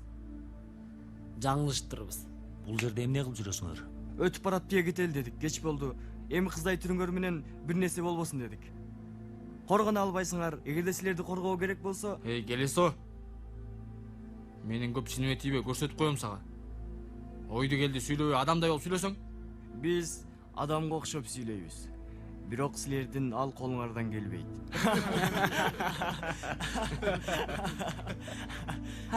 Уят эле го сырайнам жигиттер. Аябай уят эле го достор. Силер эмне кылып жатасыңар? Достор, тим койгулачы буларды. Казан аякка аралашкан аялдар менен ырзылдашып отурабызбы?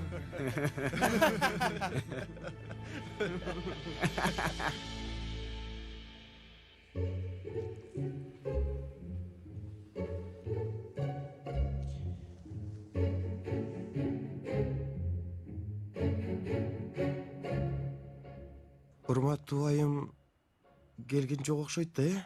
Жок, келген жок, кийин келет. Атаке, кофеңиз даяр. Сиз каалаганыңыздай шекери аз, көбүгү көп. Чоң рахмат кызым. Аш болсун. Ала кой жаным. Рахмат жаным. Бизди көп жалгыз таштабасаң жакшы болот эле. Кенан, эмне кылайын жаным? Атам кофе ичем деди. Эмне шыбырап атасыңар? Бир нерсе болсо ачык сүйлө. Жок, атаке, кофесин берип атам. Мынаке, Кенан.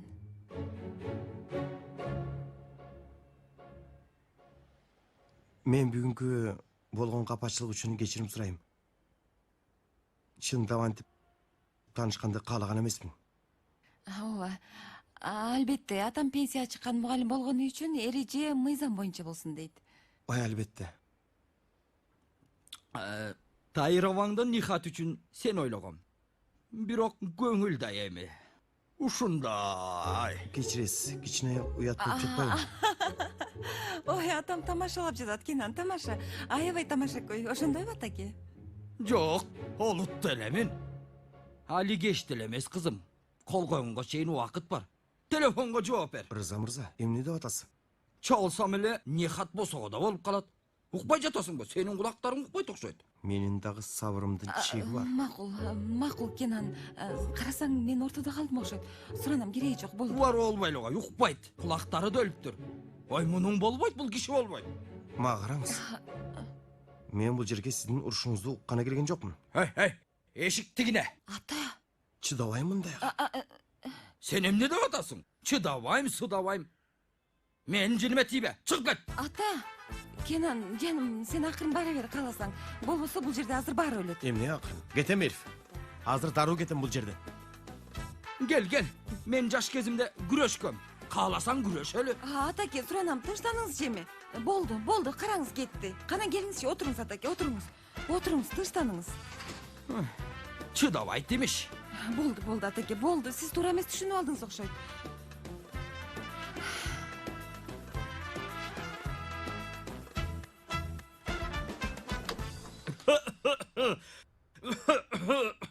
О, ханым, сен үйдүн жолун таап алат белең. Чын, тармалым. Мен сага дагы эле таарынып атам. Мен үйдөн кууганың кече эле болгондо эсимде. Эмне болду? Кетип жатканда маанайың укмуш эле, эч нерсени тоготпой жаткан элең. Тармалым, бирок ал дейди минтип кармаса болбойт да, баланы кулатып аласың. Сен көтөр анда. Мен тамагын алып келейин, курсак ачты. Кел берме. Аябай сонун экен. Билесизби, мен аябай жакшы көрүп калдым. Чын, Юсуф. Мен де жакшы көрүп калдым. Бирок жеңиңе жакшы көргөнүмдү такыр айтпа, макулбу? Садыгаң болоюн, карасаң, беттерин. Карачы.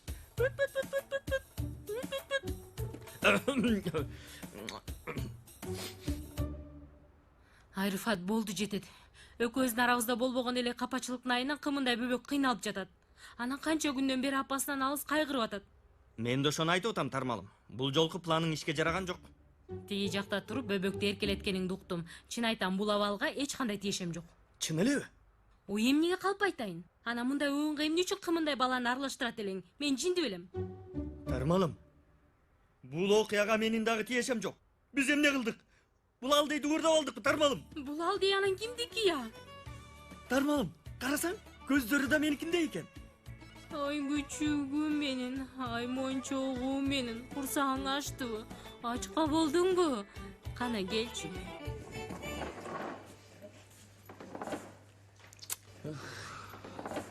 Досум, бул кийимдер менен кыймылдаган кыйын экен. Болгулу балдар, өзүңөр жоготпогула. Эртең кафенин чачылган Рыфат байке көрбөсүн. Марио. Сен кийимдерди башка салбадың беле, досум? Ошол жерге койгом. Ошол жерге койдум беле? Жетиги жер беле? Бул жер беле? Досум, эмне мага күлүп атасыңбы? Капчыктар бул жерде, кийимдер жок. Кандайча жок я?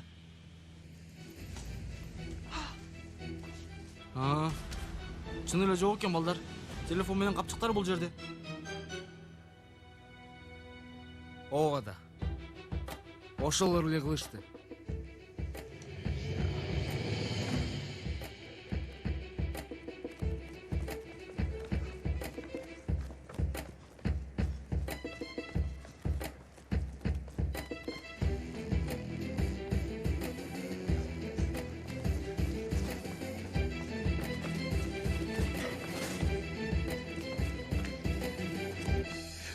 Балдар, чыныгы спектакльди көрбөй калдык. Болгондо да сейфини элестете албай атам. Кара. Бир урамы. Кийимдерибиз гана. Бери шылдыңдап атышканда жыргап атышкан. Кийин акылдуу болушсун. Достор, аябай сонун болду, Айрыкча жан-жанга аябай сабак болду. Еткин. Башыңды иштетчи, досум. Ушул кийимдер менен көчөгө кантип чыгабыз? Досум, Стамбул көчөлөрүн билесиңби? Бизди көчөдөн жеп салышат, Чалар. Мунун алясын бир гана сен табасың. Ооба. Биздин кийимдерди үйдөн чуркап алып келе каласың, Ким? Менби? Мен бар го досум, бул кийим менен эч качан үйгө барбайм. Эч качан, досум. Анан бир суроо берейин силерге. Эмнеге мен? Ой, досум, Агвада жүргөнүбүздө биздин командирибиз болуп алгансың го? Азыр эмне болду? Сен бар го, учуп барып келип каласың. Бол эми, бол. Анан эң сулуусу сен болдуң. Чын. Эми сулуу болгонуң үчүн сага катуу мамиле кылышпайт деп ойлойм. Жан, азыр ушундай бир туштап туруп урам дейсиң, көрөсүң анан. Сулуу болуп калыптырмын. Мен барбайм досум эч качан. Мына сейф барсың. Карасаң, томпоюп сүйкүмдүү көрүнүп турат. Койчу. Ушундай кебете менен эч жакка барбайм. Досум, эмне кылабыз? Ушинтип калып калдыкпы?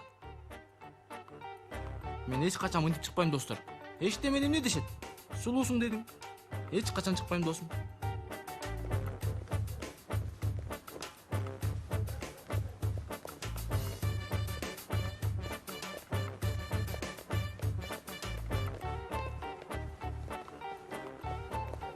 Досум, кичине батыраак басалчы. Эми билесиңер го, бурчтан арыраак бирөө чыгып калабы? Мен аябай коркуп атам. Сен эле коркуп атасың, Марио. Эмне кылалы, досум? Юбка менен ушинтип бат-бат басат экенсиң.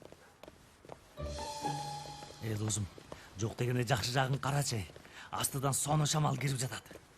Силер дагы жакшыраксыңар. Мен эмне кылайын? Бети көзүм капкара.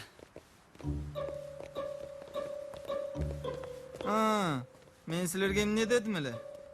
Кинодо дагы ушундай болот го. Биринчи эскертүүнү айткан, биринчи өлгөн болот. Мынтип чекеден, Уяты жок. Кичине. Каштык, балдар, каштык. Уяты жок. Уяты жок.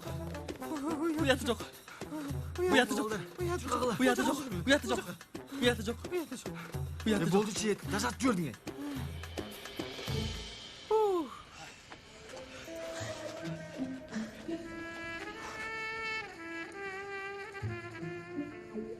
Эми бул жерге келгенибиз аябай жакшы болду. Чындап эле, сонун болду. Эмне кылалы, досум? Таксиге отурганга акчабыз бар беле? Эми жок дегенде автобус келип калат. Бир байкеден жол кире сурайбыз. төлөп кетебиз.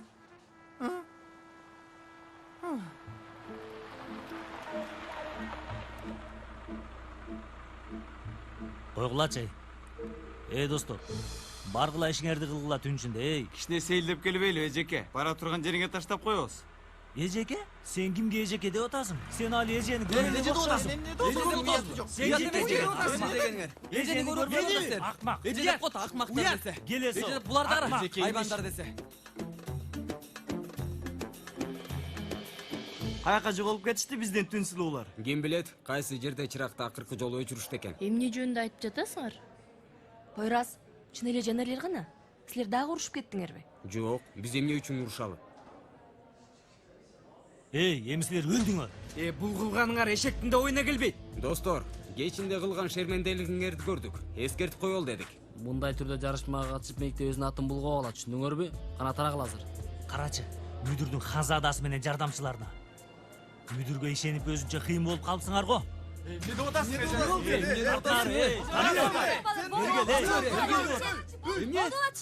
Тарт колуңду. Бул эмне? Эмне болду силерге?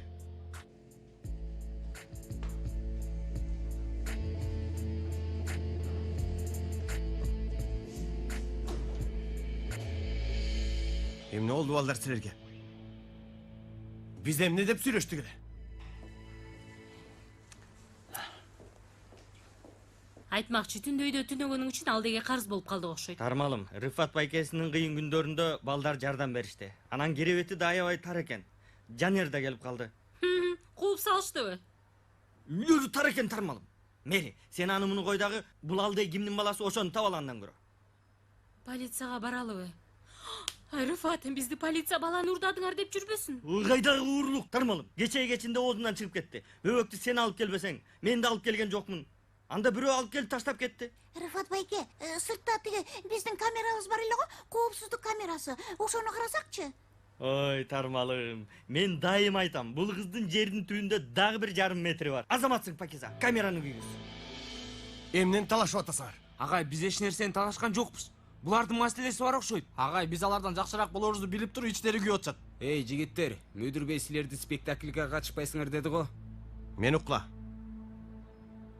Биринчиден сабакта болгонуңарды унутпагыла. Мындай бири-бириңер менен айтышканыңарды каалабайм. Эми силерди угуп атам. Жанер. Агай, мүдүр бей бизди аябай жаман көрөт. Мейли, бизди кошпой эле койсун. Бирок биз баш тарткан жокпуз. Өзүбүздүн арабызда бир группа куруп, бир спектакль даярдадык. Агай, көрсөңүз, сизге да аябай жагат. Агай, чын эле, Оскар ала тургандай даярдандык. Алар жаман деп айткан жокпуз. Бирок бизге да мүмкүнчүлүк беришсин. Агай, ана мүдүр бей менен сүйлөшүп көрүңүзчү. Агай, менимче дагы буларды көргөндөн кийин ансыз да чечим кабыл алуу кыйын болбойт. Андай болсо көрөлү. Макул. Эми китебиңерди ачкыла. Сабакты болсо бөлдүңөр.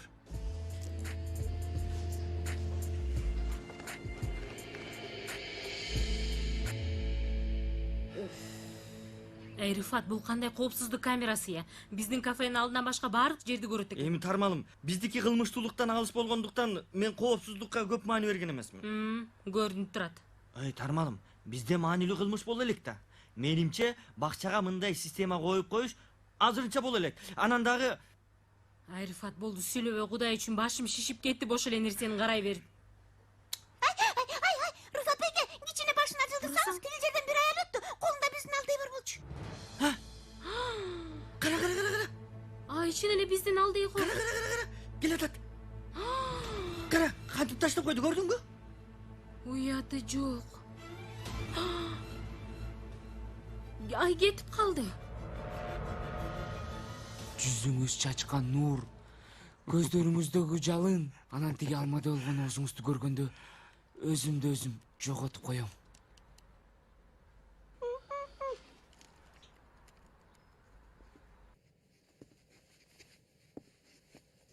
Сизди сүйүп калдым, ханышам. Кел, мен көтөрөйүн. Кичине айым бейлиңизди этят кылыңыз. Болду. Түшүр. Бир жериңди ортуп аласың. Башында бул кийимдерди көрүп, кичине корктум. Бирок жакшы нерсе даярдап турсаңар. Демек мүдүр бей менен сүйлөшөсүз агай, Макул, сүйлөшөм. Чоң рахмат агай, чоң рахмат. Рахмат агай, рахмат. Кийимдерди чечип алмаштыргыла, болла.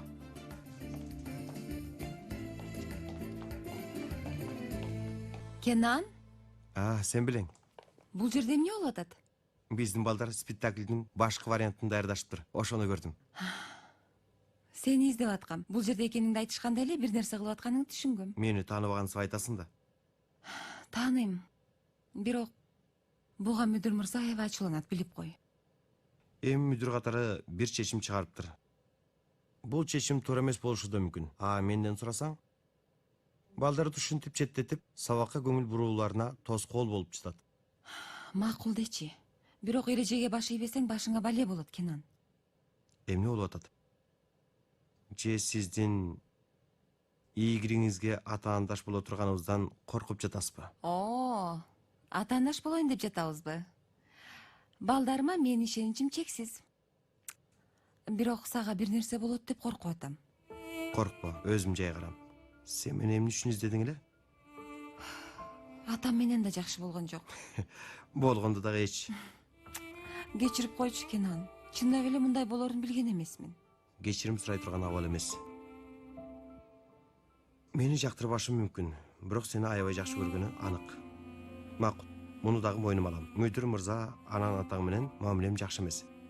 Бирок маанилүү болгону экөөбүздүн мамилебиз жакшы. Албетте. Анда эч кандай маселе жок.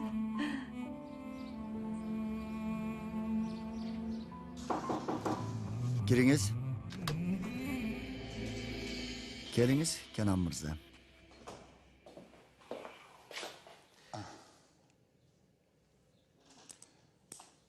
Жанерлер бир спектакль даярдашыптыр. Ошол жөнүндө сүйлөшкөнү келдиңиз, туурабы? Ооба. Көргөнүңүздөй эле мырзам, мүдүр катары кээ бир нерселерди билип турам. Мен көрдүм. Менин оюмча жакшы эле. Эми алар дагы бир жолу ал жерде аткарганга жана көрсөткөнгө татыктуу. Кенан мырза, чынын айтсам, жанерлердин мындай нерсени кылгандары мени эч таң калтырган жок. Анан бул жөндө сүйлөшүш үчүн сиз мага келгениңиз дагы.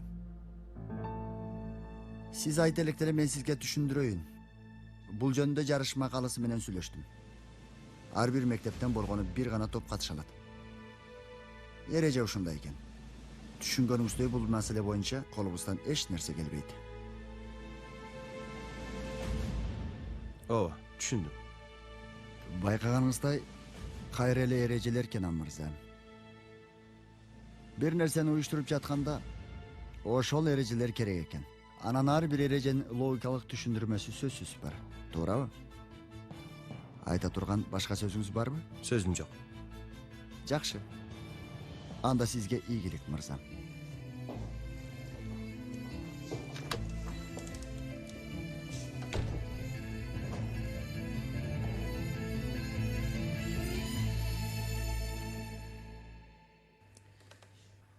Чын мен такыр түшүнбөй атам. Кайсы уяты жок эне мындай таттуу бөбөктү босого таштап кетип калат. Балким бул аял аябай кыйын абалда калгандыр. Пакиза болбогон нерсени айтпачы. Эмне болсо болсун. Мен таптым, башка бирөө тапса эмне болмок? Эми эмне кылабыз, Рыфат? Эмне кылабыз? Апасын издеп табабыз, башка эмне кылат элек? Жо, карасаң.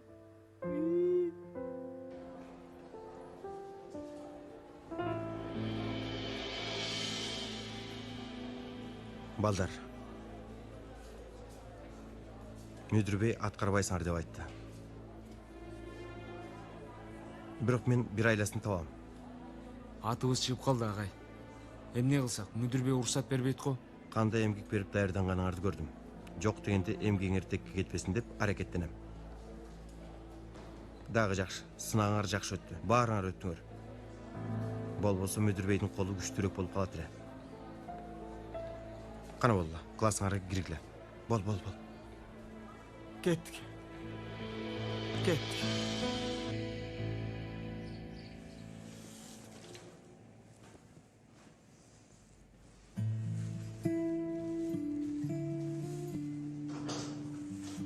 Достор, Силер башымды айландырып койдуңар. Маанайың көтөрүлөт дедиңер. Кел башыңды сергитесиң дедиңер. Бирок болбой жатат, болгон жок.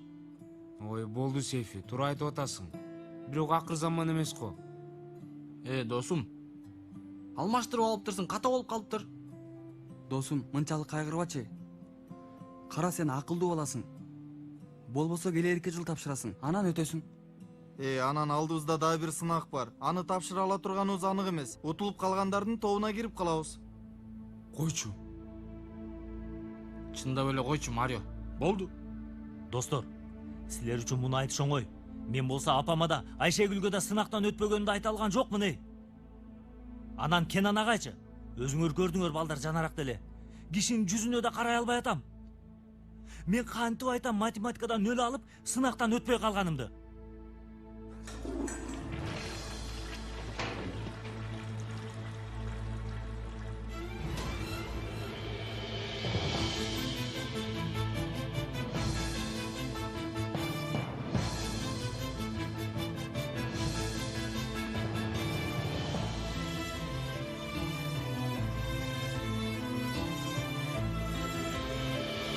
Көркөм тасма коомдук теле радио корпорациясында которулуп, үндөрү коштолду.